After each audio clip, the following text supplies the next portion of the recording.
Criticism drives INFP growth, and most INFPs really struggle with accepting criticism. We take it as this identity level statement on who we are as a person.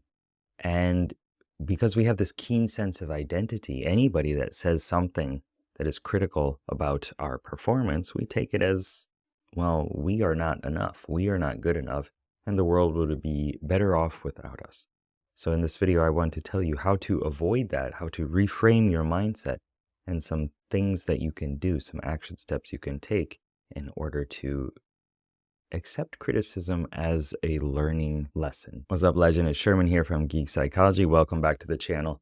So when we're talking about criticism, one of the biggest things is that we treat criticism as feedback about our identity, not our actions. And so if we flip those and we say, well, okay, I'm not bad, I'm not flawed, I'm not broken, I just did something with the wrong strategy. And this person is giving me feedback about that. Maybe that other person is being cruel or mean.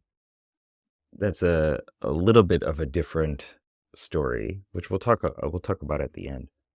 But knowing that it's not about you. It's just about the thing that you did or how you did it. And that's fine. That makes it so much better. You're distancing yourself. You're going meta to the whole situation and saying, okay, well, then I can learn. Then I can improve. If you have a growth mindset, as Carol Dweck talked about in her book, Mindset, you can then adapt and change and grow. And that's great. If you couldn't do that, then you would be the level 1 adventurer in the level 1 starting zone in the inn, just there the whole time, never growing, never expanding, never impacting the world, never taking any steps outside of your comfort zone, never fighting any challenges. And I don't know about you, but for me, that sounds horrible. I would rather struggle and grow. And in order to do that, you got to get feedback. And the quicker you can get feedback, the better things are, which is such a mind twister, as I'll call it, because you don't want to get negative feedback. You don't want to fail. I understand. As INFPs, we struggle with bringing things out of ourselves to the outer world because then we have to deal with it if it goes chaotic. If what we said or did causes conflict with other people, then we have to reconcile that within ourselves. And we're like, well, so I said that, so am I bad? Like, part of me was able to do that thing that was bad, that caused pain to another person. So am I a bad person? we go through this whole process and it's really exhausting. I understand. But the sooner that you can say, okay, I'm going to take an action, I'm going to lean into my extroverted intuition, this innovating explorer character, play with ideas, play with situations, possibilities, and get excited about it. The sooner that you can do that, take an action, get a response, and then adapt and change, the more progress you're going to make, the faster you're going to make it, and the more growth that you're going to have as a person. And that's going to build resilience. And the more resilience you have, the less likely you're going to struggle with criticism, because you'll take it as, okay, a learning lesson, or no, you'll move on with your life. Next, reflect and act. So after you've accepted criticism as feedback about your actions and not about you, then you can reflect over it and you can act on it. As INFPs, we have a skill in reflection and introspection.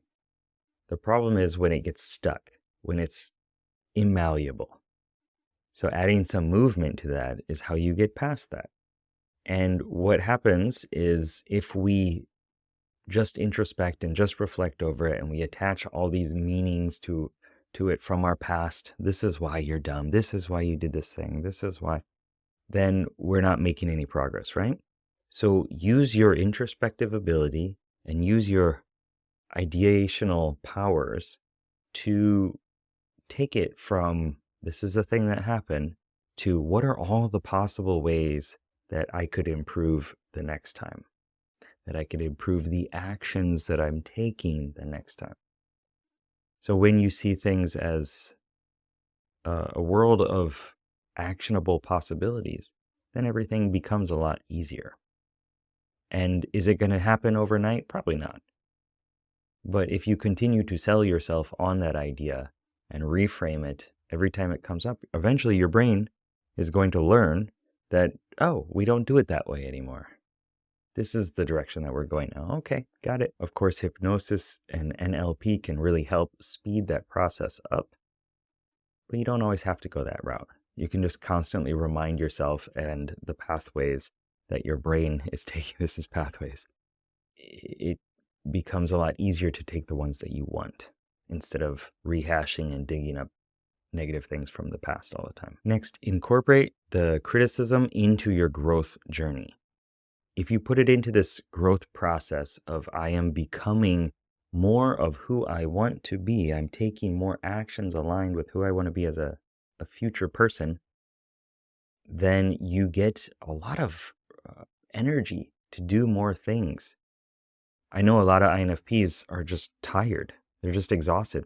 We don't want to do things. We physically are just drained all the time.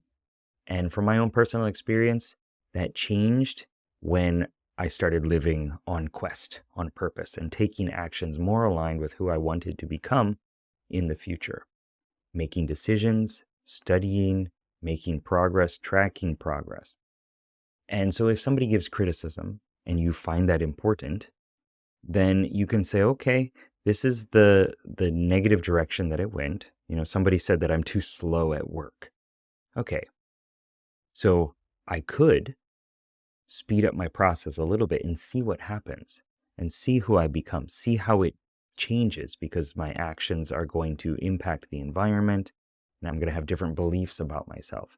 Maybe I didn't like that, I am perceived as slow. So what if I took a little bit more faster actions and see what happens in the process? If somebody says that you suck at a certain sport, which is something that happened to me, what I did is I quit all the sports. I quit everything. I was in like basketball and soccer. I was doing Boy Scouts.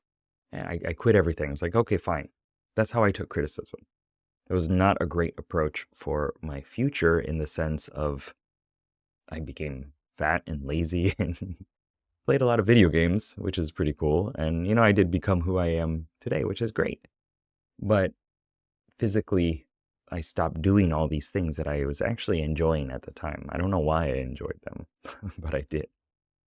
And so I could have taken that criticism as, okay, I'm going to practice more. I'm going to become someone who practices more. And how is that going to impact my future? How is that going to impact who I'm becoming as a person? So you see how you can reframe it to leverage it to focus on introverted feeling and extroverted intuition as who am I becoming and what are all the different possibilities.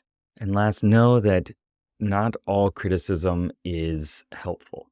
You got to check, is this constructive or destructive?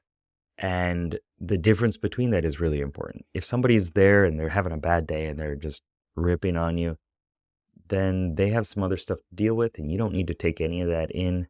Even if you feel a little tinge of like, they might be right.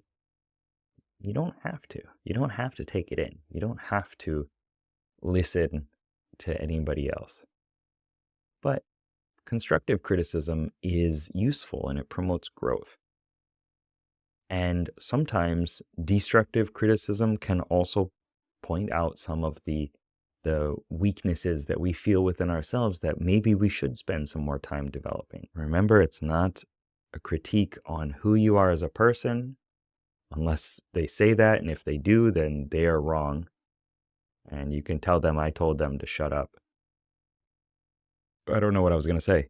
If they critique you as a person, ignore that. But if they critique you and you can find some leverageable ways of adjusting actions to have a better result, that's a good thing. As long as it is still within your ecological ability. Like it doesn't influence your family in a negative way or your health or any of those other things. Disregard their malintent if that is what is happening. Dealing with criticism in a more positive way can be a game changer for INFPs.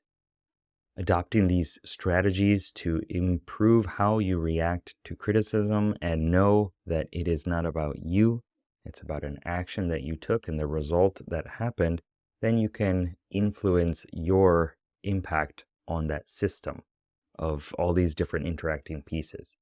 If you change one little thing, it's going to change all these other things. And that's a fun, exciting, and often intriguing perspective that you can bring to the world that is going to allow you to show up with more confidence. And if you want to understand your personality type deeper so that you can leverage more of these different aspects of your personality type, you can check out this video over here and get a deep dive into what it means to be an INFP. Good luck, have fun. Peace.